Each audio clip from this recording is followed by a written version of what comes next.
Hello, ladies, and welcome to our new Bible reading series.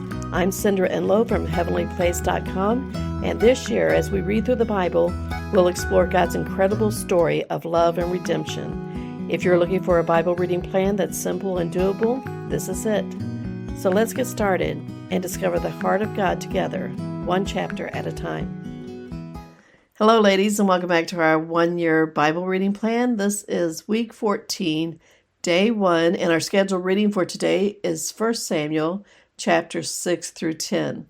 So in these chapters, we're going to see that the Philistines are returning the Ark of the Covenant that they've been cursed with for 7 long months.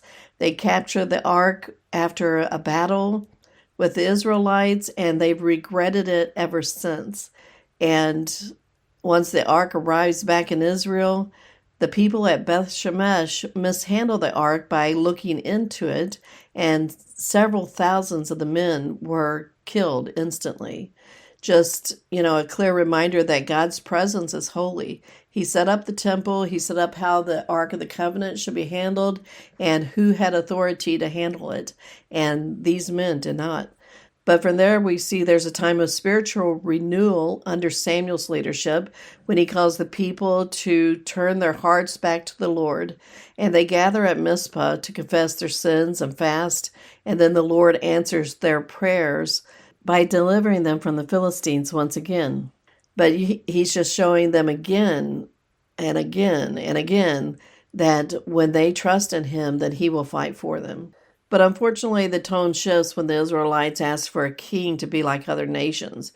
Even though God has been their king all along and their protector, they want a human leader. And Samuel warns them that this request is rejecting God, and that he also warns them that the king that they will appoint will misuse them and their children. So God tells Samuel to anoint Saul, who's head and shoulders above anyone else in Israel. And he's from the tribe of Benjamin, which is the least tribe. But God chooses Saul and confirms his choice through clear signs. We'll read about how Samuel prophesies about what signs Saul will recognize, knowing that he's the called one. And here's where we'll see the heart of God. Even when God's people reject him, he doesn't abandon them fully. He lovingly warns them, he provides for them, he remains involved in their future. And we see that his mercy is bigger than their mistakes. And fortunately for us, his mercy is bigger than our mistakes also. Okay, let's get started with today's reading, 1 Samuel 6 through 10. 1 Samuel 6. Yahweh's ark was in the country of the Philistines 7 months. The Philistines called for the priests and the diviners, saying, "What shall we do with Yahweh's ark? Show us how we should send it to its place." They said, "If you send away the ark of the God of Israel, don't send it empty, but by all means return a trespass offering to him. Then you will be healed, and it will be known to you why his hand is not removed from you." Then they said, "What should the trespass offering be which we shall return to him?" They said, 5 golden tumors and 5 golden mice, for the number of the lords of the Philistines. For 1 plague was on you all, and on your lords. Therefore you shall make images of your tumors and images of your mice that mar the land, and you shall give glory to the God of Israel. Perhaps he will release his hand from you, from your gods, and from your land. Why then do you harden your hearts as the Egyptians and Pharaoh hardened their hearts? When he had worked wonderfully among them, didn't they let the people go, and they departed?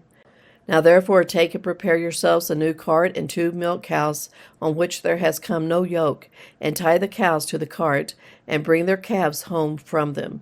And take Yahweh's ark and lay it on the cart. Put the jewels of gold, which you return him for a trespass offering, in a box by its side, and send it away that it may go. Behold, if it goes up by the way of its own border to Beth Shemesh, then he has done us this great evil. But if not, then we shall know that it is not his hand that struck us. It was a chance that happened to us. The men did so, and took 2 milk cows, and tied them to the cart, and shut up their calves at home. They put Yahweh's ark on the cart, and the box with the golden mice, and the images of their tumors. The cows took the straight way by the way to Beth Shemesh. They went along the highway, lowing as they went, and didn't turn away to the right hand or to the left. And the lords of the Philistines went after them to the border of Beth Shemesh. The people of Beth Shemesh were reaping their wheat harvest in the valley, and they lifted up their eyes and saw the ark and rejoiced to see it. The cart came into the field of Joshua of Beth Shemesh and stood there, where there was a great stone. Then they split the wood of the cart and offered up the cows for a burnt offering to Yahweh. The Levites took down Yahweh's ark and the box that was with it, in which the jewels of gold were, and put them on the great stone. And the men of Beth Shemesh offered burnt offerings and sacrificed sacrifices the same day to Yahweh. When the 5 lords of the Philistines had seen it, they returned to Ekron the same day. These are the golden tumors which the Philistines returned for a trespass offering to Yahweh. For Ashdod 1, for Gaza 1, for Ashkelon 1, for Gath 1, for Ekron 1. And the golden mice according to the number of all the cities of the Philistines, belonging to the 5 lords, both of fortified cities and of country villages, even to the great stone on which they set down Yahweh's ark. The stone remains to this day in the field of Joshua of Beth Shemesh. He struck of the men of Beth Shemesh because they had looked into Yahweh's ark. He struck 50,070 of the men. Then the people mourned, because Yahweh had struck the people with a great slaughter. The men of Beth Shemesh said, Who is able to stand before Yahweh, this holy God? To whom shall he go up from us? They sent messengers to the inhabitants of Kiriath-Jearim, saying, The Philistines have brought back Yahweh's ark. Come down and bring it up to yourselves. 1 Samuel 7. The men of Kiriath-Jearim came and took Yahweh's ark, and brought it into Abinadab's house on the hill, and consecrated Eleazar his son to keep Yahweh's ark. From the day that the ark stayed in Kiriath-Jearim, the time was long, for it was 20 years, and all the house of Israel lamented after Yahweh. Samuel spoke to all the house of Israel, saying, If you are returning to Yahweh with all your heart, then put away the foreign gods and the Ashtaroth from among you, and direct your hearts to Yahweh, and serve him only, and he will deliver you out of the hand of the Philistines. Then the children of Israel removed the Baals and the Ashtaroth, and served Yahweh only.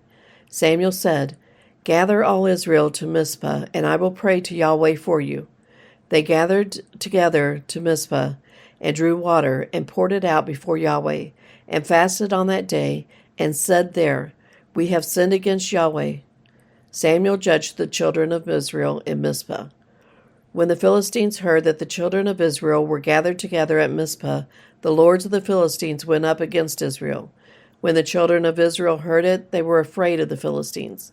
The children of Israel said to Samuel, Don't stop crying to Yahweh our God for us, that he will save us out of the hand of the Philistines. Samuel took a suckling lamb and offered it for a whole burnt offering to Yahweh. Samuel cried to Yahweh for Israel, and Yahweh answered him. As Samuel was offering up the burnt offering, the Philistines came near to battle against Israel. But Yahweh thundered with a great thunder on that day on the Philistines, and confused them, and they were struck down before Israel. The men of Israel went out of Mizpah and pursued the Philistines, and struck them until they came under Bethkar. Then Samuel took a stone and set it between Mizpah and Shen, and called its name Ebenezer, saying, Yahweh helped us until now. So the Philistines were subdued, and they stopped coming within the border of Israel. Yahweh's hand was against the Philistines all the days of Samuel. The cities which the Philistines had taken from Israel were restored to Israel, from Ekron even to Gath, and Israel recovered its border out of the hand of the Philistines. There was peace between Israel and the Amorites.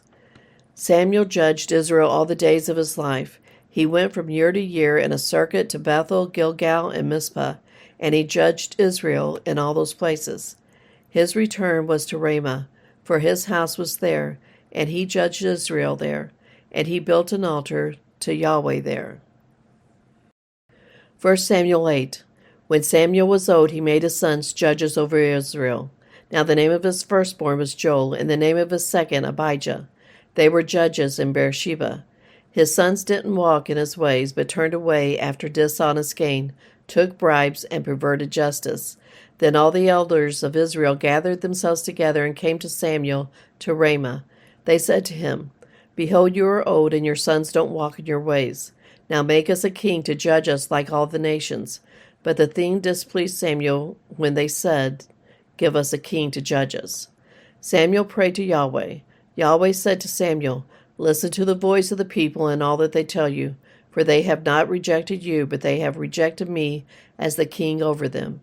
According to all the works which they have done since the day that I brought them up out of Egypt, even to this day, in that they have forsaken me and served other gods, so they also do to you. Now therefore listen to their voice. However, you shall protest solemnly to them, and shall show them the way of the king who will reign over them. Samuel told all Yahweh's words to the people who asked him for a king. He said, This will be the way of the king who shall reign over you. He will take your sons and appoint them as his servants, for his chariots and to be his horsemen, and they will run before his chariots. He will appoint them to him for captains of thousands and captains of 50s, and he will assign some to plow his ground and to reap his harvest, and to make his instruments of war and the instruments of his chariots. He will take your daughters to be perfumers, to be cooks, and to be bakers. He will take your fields, your vineyards, and your olive groves, even your best, and give them to his servants. He will take 1/10 of your seed and of your vineyards, and give it to his officers and to his servants. He will take your male servants, your female servants, your best young men, and your donkeys, and assign them to his own work. He will take 1/10 of your flocks, and you will be his servants. You will cry out in that day because of your king, whom you will have chosen for yourselves, and Yahweh will not answer you in that day. But the people refused to listen to the voice of Samuel, and they said, No, but we will have a king over us, that we also may be like all the nations, and that our king may judge us, and go out before us, and fight our battles. Samuel heard all the words of the people, and he rehearsed them in the ears of Yahweh. Yahweh said to Samuel, Listen to their voice and make them a king. Samuel said to the men of Israel, Everyone go to your own city. 1 Samuel 9. Now there was a man of Benjamin whose name was Kish, the son of Abiel, the son of Zor, the son of Bechorath, the son of Aphiah, the son of a Benjamite, a mighty man of valor. He had a son whose name was Saul, an impressive young man, and there was not among the children of Israel a more handsome person than he. From his shoulders and upward, he was taller than any of the people. The donkeys of Kish, Saul's father, were lost. Kish said to Saul his son, Now take one of the servants with you, and arise, go look for the donkeys. He passed through the hill country of Ephraim, and passed through the land of Shalisha, but they didn't find them. Then they passed through the land of Shaalim, and they weren't there. Then he passed through the land of the Benjamites, but they didn't find them. When they had come to the land of Suph, Saul said to his servant who was with him, Come, let's return, lest my father stop caring about the donkeys and be anxious for us. The servant said to him, Behold now, there is a man of God in this city, and he is a man who is held in honor. All that he says surely happens. Now let's go there. Perhaps he can tell us which way to go. Then Saul said to his servant, But behold, if we go, what shall we bring the man? For the bread is spent in our sacks, and there is not a present to bring to the man of God. What do we have? The servant answered Saul again and said, Behold, I have in my hand the 4th part of a shekel of silver. I will give that to the man of God to tell us our way. In earlier times in Israel, when a man went to inquire of God, he said, Come, let's go to the seer, for he who is now called a prophet was before called a seer. Then Saul said to his servant, Well said, come, let's go. So they went to the city where the man of God was. As they went up the ascent to the city, they found young maidens going out to draw water, and said to them, Is the seer here? They answered them and said, He is. Behold, he is before you. Hurry now, for he has come today into the city, for the people have a sacrifice today in the high place. As soon as you have come into the city, you will immediately find him before he goes up to the high place to eat, for the people will not eat until he comes, because he blesses the sacrifice. Afterwards those who are invited eat. Now therefore go up, for at this time you will find him. They went up to the city. As they came within the city, behold, Samuel came out toward them to go up to the high place. Now Yahweh had revealed to Samuel a day before Saul came, saying, Tomorrow about this time I will send you a man out of the land of Benjamin, and you shall anoint him to be prince over my people Israel. He will save my people out of the hand of the Philistines, for I have looked upon my people, because their cry has come to me. When Samuel saw Saul, Yahweh said to him, Behold the man of whom I spoke to you. He will have authority over my people. Then Saul approached Samuel in the gateway and said, Please tell me where the seer's house is. Samuel answered Saul and said, I am the seer. Go up before me to the high place, for you are to eat with me today. In the morning I will let you go and tell you all that is in your heart. As for your donkeys, who were lost 3 days ago, don't set your mind on them, for they have been found. For whom does all Israel desire? Is it not you, and all your father's house? Saul answered, Am I not a Benjamite of the smallest of the tribes of Israel? And my family the least of all the families of the tribe of Benjamin? Why then do you speak to me like this?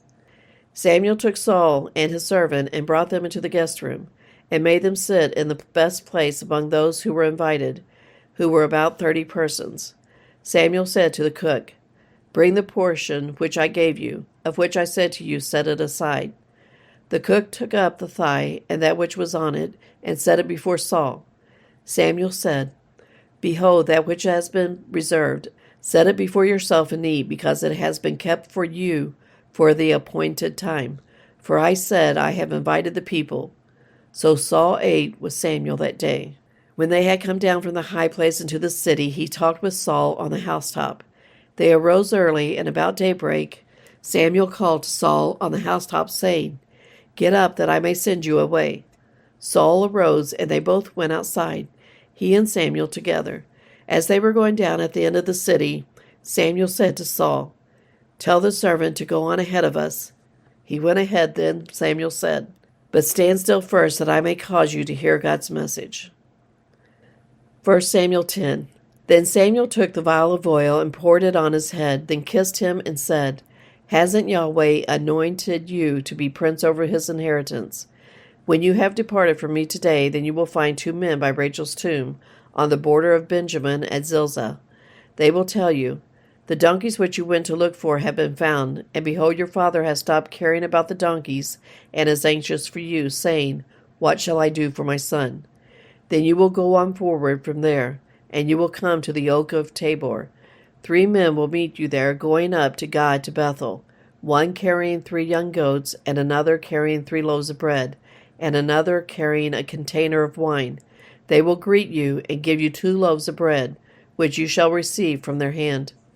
After that you will come to the hill of God, where the garrison of the Philistines is, and it will happen, when you have come there to the city, that you will meet a band of prophets coming down from the high place with a lute, a tambourine, a pipe, and a harp before them, and they will be prophesying. Then Yahweh's Spirit will come mightily on you. Then you will prophesy with them, and will be turned into another man. Let it be, when these signs have come to you, that you do what is appropriate for the occasion, for God is with you.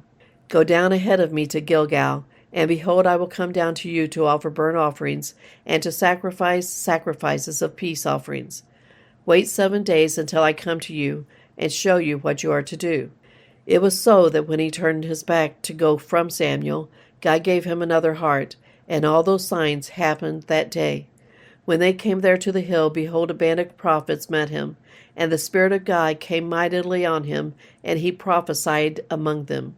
When all who knew him before saw that, behold, he prophesied with the prophets, then the people said to one another, What is this that has come to the son of Kish? Is Saul also among the prophets? One from the same place answered, Who is their father? Therefore it became a proverb, Is Saul also among the prophets? When he had finished prophesying, he came to the high place. Saul's uncle said to him and to his servant, Where did you go? He said, To seek the donkeys. When we saw that they were not found, we came to Samuel. Saul's uncle said, Please tell me what Samuel said to you. Saul said to his uncle, He told us plainly that the donkeys were found. But concerning the matter of the kingdom, of which Samuel spoke, he didn't tell him. Samuel called the people together to Yahweh to Mizpah, and he said to the children of Israel, Yahweh the God of Israel says, I brought Israel up out of Egypt, and I delivered you out of the hand of the Egyptians, and out of the hand of all the kingdoms that oppressed you. But you have today rejected your God, who himself saves you out of all your calamities and your distresses, and you have said to him, No, set a king over us. Now therefore present yourselves before Yahweh by your tribes and by your thousands. So Samuel brought all the tribes of Israel near, and the tribe of Benjamin was chosen. He brought the tribe of Benjamin near by their families, and the family of the Matrites was chosen. Then Saul the son of Kish was chosen. But when they looked for him, he could not be found. Therefore they asked of Yahweh further, Is there yet a man to come here? Yahweh answered, Behold, he has hidden himself among the baggage. They ran and got him there. When he stood among the people, he was higher than any of the people from his shoulders and upward. Samuel said to all the people, Do you see him who Yahweh has chosen, that there is no one like him among all the people? All the people shouted and said, Long live the king. Then Samuel told the people the regulations of the kingdom, and he wrote it in a book and laid it up before Yahweh. Samuel sent all the people away, every man to his house. Saul also went to his house in Gibeah, and the army went with him, whose hearts God had touched. But certain worthless fellows said, How could this man save us? They despised him and brought him no tribute, but he held his peace. Hey ladies, before you go today, I wanted to invite you all to download my free Easter devotional called Hope Unveiled. It's an 8-day devotional that begins on Palm Sunday and walks us through the death, burial, and resurrection of Christ. So each day includes an appropriate verse, a short message, a prayer, and a place for your own reflections. You can find it in my Gumroad store, but don't worry, it's totally free. Just enter a 0 in the amount box and it'll take you straight to the download link. You can print it out as a booklet or a full-page PDF, or you can simply view it on your phone. Whatever works best for you. And while you're there, be sure to check out my other items I have available. Most of them are free too. And if you happen to get lost in this process, please don't hesitate to reach out. I'd be happy to help you with any questions. And 2, if none of these options work for you, I'd love to mail you a copy, either as a booklet or a full-page version. Just let me know in the comments below. Don't put your address in there. Just let me know that you're interested, and we'll connect privately. Okay, ladies, that's it for today. I hope you guys have a blessed day. Bye.